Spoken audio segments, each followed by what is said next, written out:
Hi everyone, and welcome to today's News in Depth. And today I'm with Mike Boitano. How you doing, Mike? Good to see you. Good. Okay, and of course you wear two hats. You're the Ag Commissioner. Yep. Okay, we'll be talking to you as the Ag Commissioner. A little bit. And you're also the Air Pollution Control Officer here for the county. Yep. Okay, and Mike Boitano, also, are you still a Fair Board member? Yep. Okay, so you really, you know the ag business well. You've been in the county for a long time. Right. I'm fourth generation here in the county. Fourth generation. Okay, yep. So one of the Boitanos that are way back.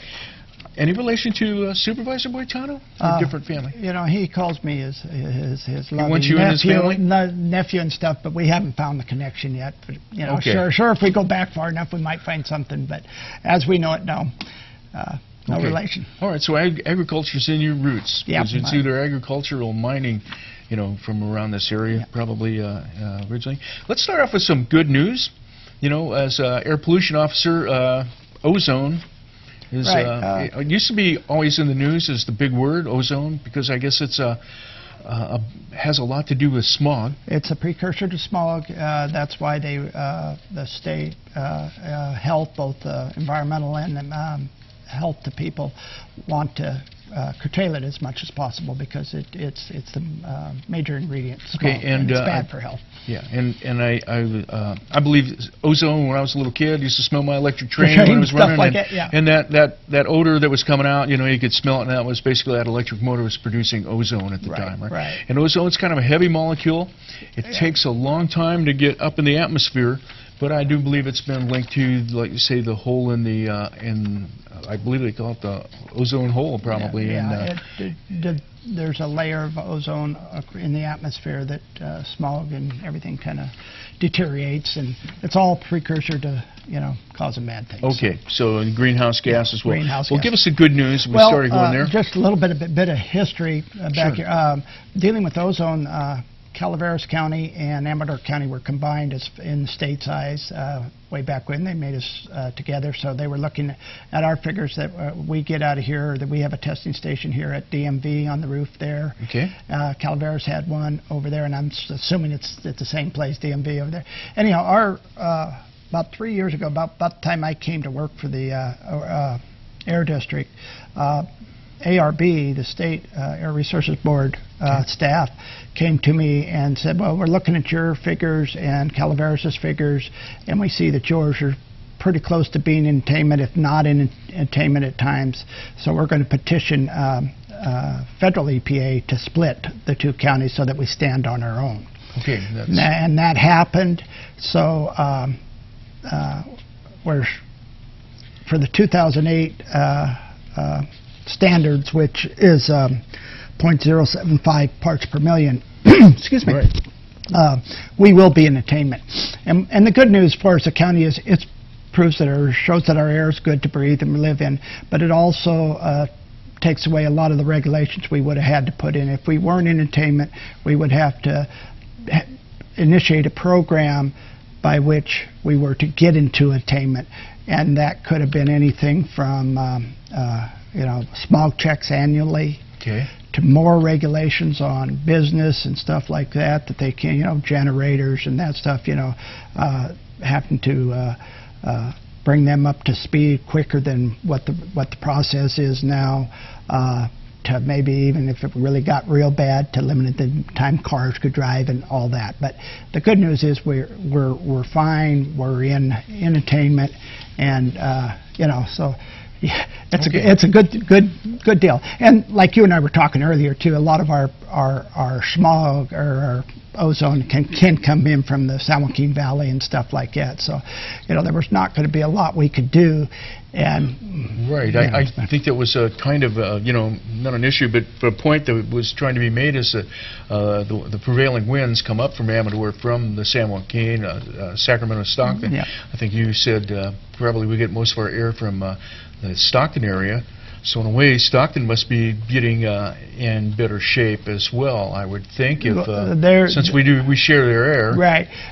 We're seeing both, like you said, Stockton and Sacramento. You know, they're improving. They're all working. They're still non-attainment, but they're running through the same hoops we are. But they have more I don't know, sources and stuff down there that cause it, so they have more areas to work on to control it. Okay, so that's great. We're doing better, like doing much better by that. And so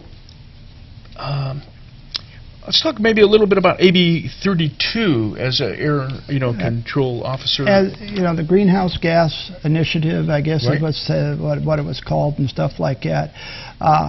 We're now, that was passed a couple of years ago. We're now seeing the beginnings of the regulations that are finally being made, that were Right. authorized by that.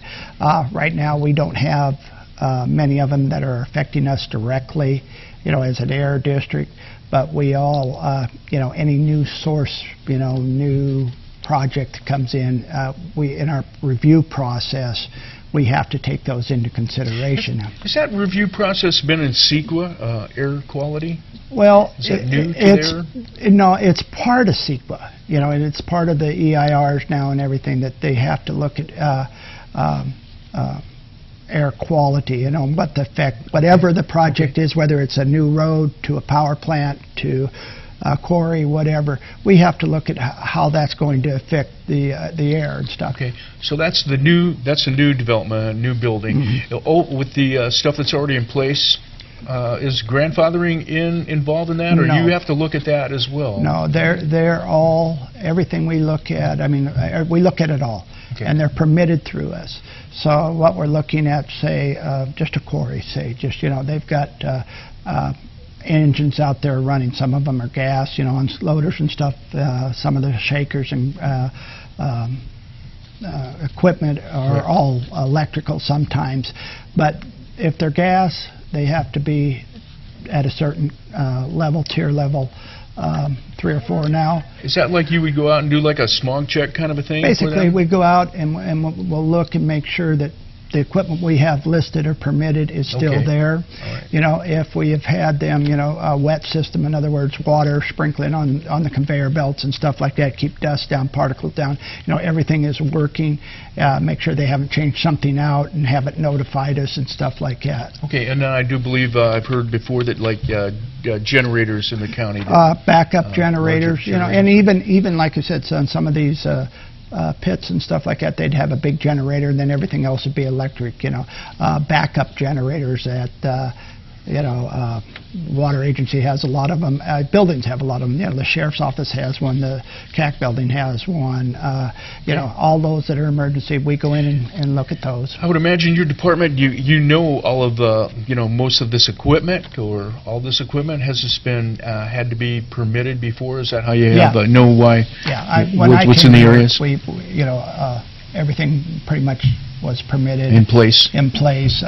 We look at all the vapor recovery and stuff at gas stations and stuff like that. So it was, it was pretty laid out for us. We went through and tweaked some stuff just to get up a level playing field, and that's what we try to do, and keep the the pollution down. Okay. Just recently, you were in the news with your department getting its budget, and was it about the same budget as you had before? Yeah, it's running pretty close to what we do. There's, there you always have some increase in wages and stuff like that. When I took over the air pollution control officer, it was under a contract with the district through the county, so my wages are being paid by X amount of my wages are being paid by the district, which was still less than if they had a standalone APCO, and we still have 1 secretary and 1 inspector. So we haven't increased any. We've done some cost savings by moving the district in with the Ag building, or GSA building up at the airport. Everybody's housed there now and stuff like that. So your personnel stayed basically the same. Okay. And stuff like that. The only thing that changed was they don't have a 24/7 air pollution control officer. I'm there splitting my time between weights and measures, ag, and air. So. All right. That's good. We just have a few seconds left, and when we come back, we'll probably be talking to Mike Boitano about his roles as the Ag Commissioner. We just found out about air pollution, and or the control efforts that he makes. So stay with us right here on TSPN. We'll be right back after this break. You're watching Amador County's local television network, TSPN.